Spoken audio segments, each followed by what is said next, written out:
All right. I think it's recording now. Yeah. All right. Oh shit, let me turn my light on so you guys can see my face, you know what I'm saying? I'm pretty dark, so you guys don't mind the extra lighting. It's, barely morning. It's like 10 o'clock. You know what I'm saying? I'm trying to bring this video real quick to get my thoughts on the first games of the second round. And in my opinion, everybody is up in arms about this refs versus Rockets thing. Let me just squash that right here, you know what I'm saying? The refs did not beat the Rockets. Okay. The Rockets beat the Rockets. The Rockets beat themselves, and I'll tell you why. Because instead of just worrying about hitting their shots and winning the game in a clean fashion, the Rockets decided to basically dirty up the game and try to force fouls literally every time they would shoot a three-pointer. I think the only person who was really, I guess, really not a part of this was Eric Gordon. Eric Gordon really just catching the ball and shooting it. You know what I'm saying? If he does get fouled, it doesn't get called. That's just a missed call. But Eric Gordon was not one to force fouls. He was not trying to look to force fouls. He was just shooting the shot. If he made it, he made it. If he missed, he missed. Right? Or Eric Gordon had a big night. He dropped 27 points. Harden, although dropping 35 points, did not have a good night. And I'll explain why. You're like, whoa, 35 points, he didn't have a good night. What are you talking about? Listen, James Harden, all things considered, could have ended the game with maybe 50 points. Maybe on track to 60 points. But instead of worrying about hitting his shots, literally every time he would shoot the three-pointer, as always, late in the shot clock, bad shot, to be taken late in the shot clock, he's looking for the foul. He's looking to be fouled every single time. And then that leads to bad form, him overreacting and flopping, messing up his shot form. So then now the shot's off track. It's hitting the damn side of the basket. It's hitting the backboard and going right back to the players. It's in and out. One occasion or so it airballed, I think. You know what I'm saying? So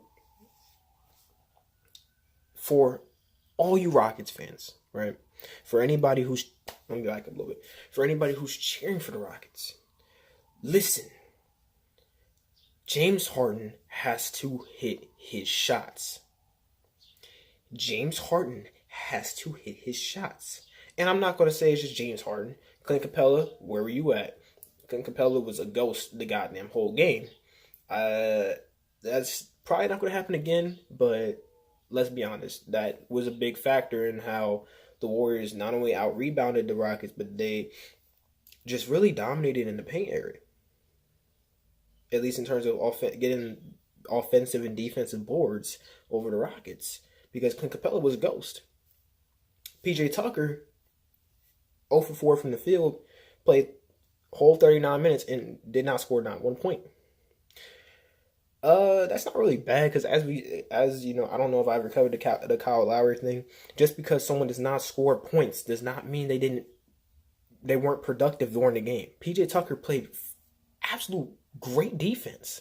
He played great defense, but nobody's going to talk about that story. No one's going to attest to that story of PJ Tucker dropping 0 points. They're going to say that instead of PJ Tucker played great defense.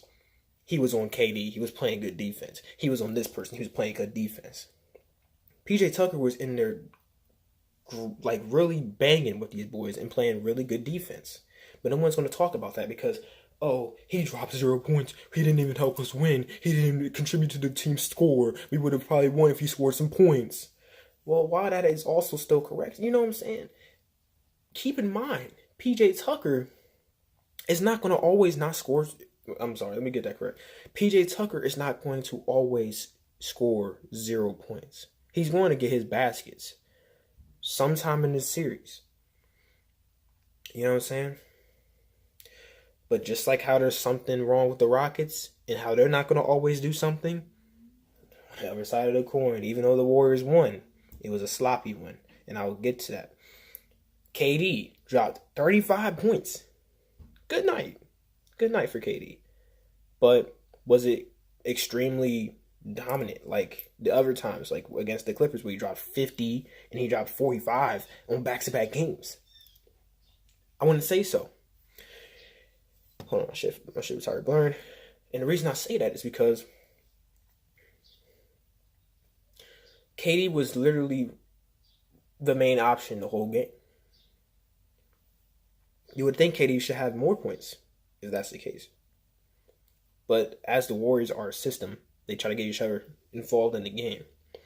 One thing that I feel like is hurting the Warriors a lot, and this is the thing that's been a trending topic for years now, not since the KD move, since our bench got depleted, right? We have no production coming from the bench. Literally no production. I think what? Who had the most points for the Warriors off the bench tonight? I know it wasn't McKinney. Livingston, maybe? It might have been Iggy. But I don't know if Iggy's coming off the bench. I think he is. So I think it was Iggy who contributed most off the bench. But really, dude, we need Sean Livingston to show up. We need McKinney to show up off the bench when he comes in to get his minutes. If they take Steph out and they don't put Sean in and it's Cook's time to show up, we need him to be productive. The Warriors bench is a no-show. And since the DeMarcus Cousins injury, we are literally with the same roster. We're the same lineup from last year. Bar Bogut is now a part of it instead of JaVale McGee, right? Like, come on, man. The Warriors bench has to show up. They got to drop meaningful minutes. Even if they only play 6 minutes. Try to score 3 baskets in those 6 minutes. Try to get points on the board. Try to be productive. Try to play good defense. Try to not turn the ball over and give the other team chances to really close the lead. When the starters make a lead, don't let it be so they come out and then now the lead's gone and they have to catch them up again. You know, that hurts the Warriors. That hurts the Warriors a lot. And also, Steph and Clay are not going to always drop under 20 points. All right? So I want this to be squashed now. Just because the Rockets weren't hitting their shots and just because certain people didn't have points and these people didn't show up doesn't mean the Rockets would have won if that happened. Because that same argument could be made for the Warriors. The same argument could be made for the Warriors. That if Steph is hitting shots and is like going crazy the whole game, we win the game. If Clay is heat checking the fuck out of 3 every second of the game, we win the game. Like, what kind of argument is that? That's not an argument. You can make that argument about both teams. But moving on to Tuesday, I hope to see improvements from the Warriors because obviously I want them to win. But I hope to see improvements from them. And the Rockets, they have some things to try to fix on. But other than that, I feel like they played a pretty solid game. Just a personal, feeling for me, right, in terms of a basketball viewer and a basketball fan, is for the Rockets to just stop relying so much on the fouls. You know what I'm saying? Like, just they're such great players. They really are. Harden, CP3, Capella, Eric Gordon, Tucker. They have a really good roster. They do. They have good players on that roster. If they just focus on executing a actual game plan, right, and hitting their shots and trying to be efficient as possible, they have a better chance at winning doing that than just relying on fouls and being inefficient the whole game on purpose to force fouls. That's not good. You don't win games off that. But yeah, on to the next. Warriors, Rockets Tuesday. Staying tuned for that. But on to the next. The Raptors took on the Sixers, and the Raptors made easy work of the Sixers. I don't think they struggled with the Sixers not once the whole game. Speaking of which, both semifinal games in the East were pretty easy. One a little bit more unexpected than the other, but I mean honestly, I seen the Raptors already fucking up the Sixers the moment that they came out of that series with the Nets. If it was the Nets that came out, they would have got squashed. The Raptors are just too stacked for that side of the bracket. They're definitely going to the Eastern Conference Finals.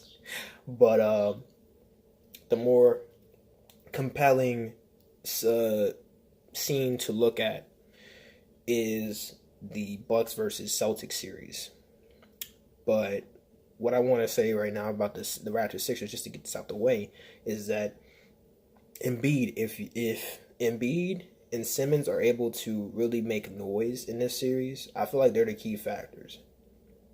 Not Jimmy Butler, not Tobias Harris. Now, Jimmy buckets, if he gets his buckets and he comes in clutch, like if they can make the game close and they can get the ball in Jimmy Buckets' hands in the clutch, I feel like Jimmy Butler has shown countless times that he can come in clutch in the last couple seconds. So if they can keep the games close, Sixers got a chance to take the series. But the Raptors seem like they're just stubborn. They're ready to play tough defense. They're ready to kill you really quickly on offense. So unless they find a way to stop the Raptors, it's lights out for the Sixers. I got the Raptors in about 5. I think the Sixers might win one game. They might just get swept. This game showed a lot. It showed that no matter how tough and tenacious the Sixers are and how much energy they come out with, the Raptors are ready to either match that or greatly overlap that. So I got the Raptors in like either 4 and 5. They're either sweeping them or they're getting a gentleman's sweep. It's that simple. They're not going to 6, not going to 7. Boston versus Bucks. Now that's a different story. I feel like the series is still going to go to like 6 or 7 games.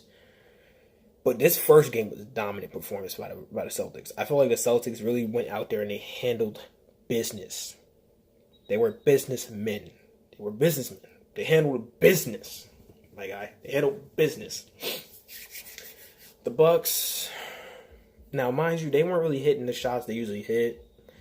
But, dude, the story of the game, Al Horford literally was the best player on that floor. Kyrie had more points than him, but Al Horford was incredible. I wonder what his plus was for the game, but locking up Giannis to an extreme degree. Giannis had 22 points, I think. Wow. And then they have multiple occasions where Al Horford is emphatically blocking Giannis, just putting him in the dirt. You got Jaylen Brown dunking on Giannis. Giannis hit some threes in the game. You know what I'm saying? He got to score a little bit closer every time. He was doing his thing. He was trying to get his bucket somehow, some way. But it wasn't doing much. And besides in like the first half where Chris Middleton was hitting a bunch of shots and he was getting a little heated, really cold night for the Bucks.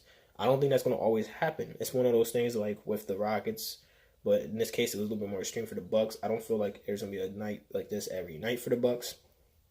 I feel like the Celtics really went out there and handle business. They can keep that same energy or even start gaining even more momentum and gain more energy off that. Then they got a chance to run away with the series in like 5 or 6. But I don't know. I feel like the series is still going to go to 6 or 7. I feel like the heart of the Bucks, not just Giannis, because Giannis is like the heart and soul of that team. So for him, they're going to get even more energized. So I feel like the games are going to become more competitive. They're not going to be like this every single game. And finally, I want to cover the Spurs Nuggets series ender or climax or whatever conclusion, right? The Spurs had one job: secure the lead, hold the lead until the end of the game. Not only did they blow a lead, but then also they fell behind and had to now chase the Nuggets in the last minutes of the game.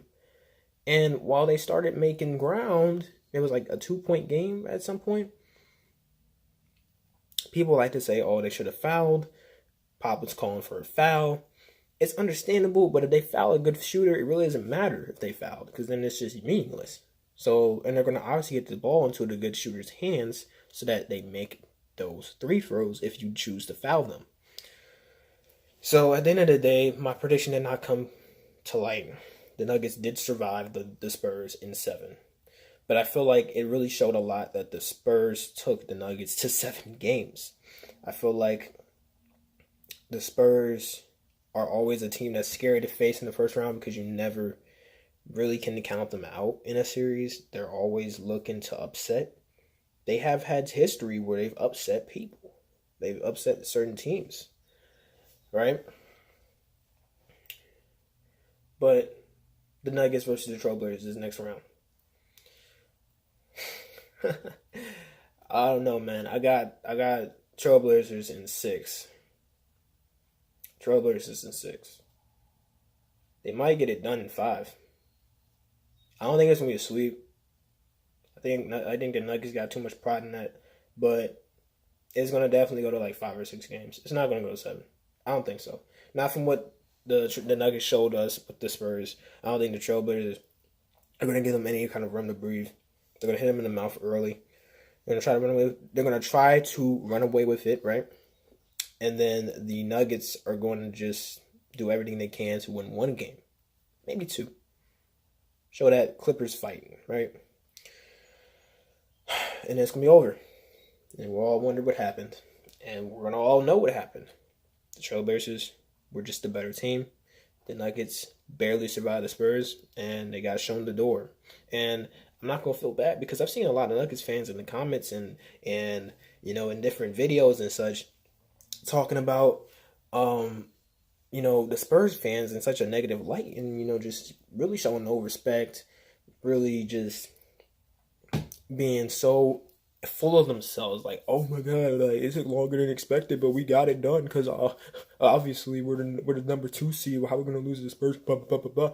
Well, here's where reality is about to hit you right in the mouth, because the Trailblazers are definitely not the Spurs, and they're definitely going to beat you. Simple like that. But yeah, man, I somehow made this video less than 20 minutes. That's awesome. I mean, it's coming up on it, but I made it less than 20 minutes. But that has been all from your boy, TG. You. And I'm out. Deuces.